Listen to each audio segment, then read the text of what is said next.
चुंब या ठिकाणी वनविभागाच्या डोंगराला आग, आंब्याची झाडे जळून खाक, शेतकऱ्याचं मोठं नुकसान। बार्शी तालुक्यातील चुंब या ठिकाणी वनविभागाच्या डोंगराला लागलेल्या आगीत शेतकरी जनक प्रभू सांगळे यांचे मोठे नुकसान झाले आहे।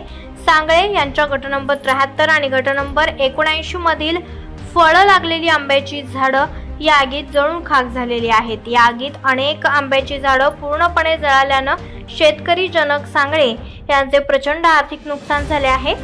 सध्या आंब्याच्या झाडांना फळधारणा सुरू असताना ही आग लागल्यानं संपूर्ण हंगामावर पाणी फिरल्याची परिस्थिती निर्माण झाली आहे। दरम्यान सांगळे यांच्या शेतीच्या पूर्व आणि पश्चिम बाजूस वनविभागाचा डोंगर असून दरवर्षी या डोंगराला आग लागण्याच्या घटना घडत असल्याची माहिती त्यांनी दिली आहे। या आगीमुळे त्यांच्या शेतीचे वारंवार नुकसान होत असल्याची तक्रार त्यांनी केली आहे। या घटनेची वनविभागानं तातडीनं दखल घेऊन पंचनामा करून नुकसान भरपाई द्यावी अशी मागणी शेतकरी जनक सांगळे यांनी केली आहे। तसेच दरवर्षी डोंगराला लागणारी आग आणि त्यामुळे होणारे नुकसान टाळण्यासाठी वनविभागानं कायमस्वरूपी उपाययोजना कराव्यात अशीही मागणी त्यांनी केली आहे।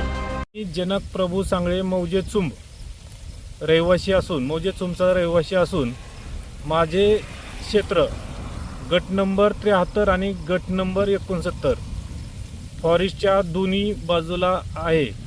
फॉरेस्टच्या दोन्ही बाजूला असल्यामुळं प्रत्येक वर्षी आगीचा त्रास मला होतो। चालू वर्षी आणखी आग लागली। काल 8 तारखेला 3:30 वाजता आग लागली आणि त्या आगीमध्ये माझी रस्त्यालगतची आंब्याची झाडं जळून खाक झाली। आणि ह्या बाबतीत फॉरेस्टला मी वारंवार पाठीमागल्या वर्षी तक्रार देऊन सुद्धा त्यांनी कुठली ठोस भूमिका घेतलेली नाही आणि हे वारंवार नुकसान होतं।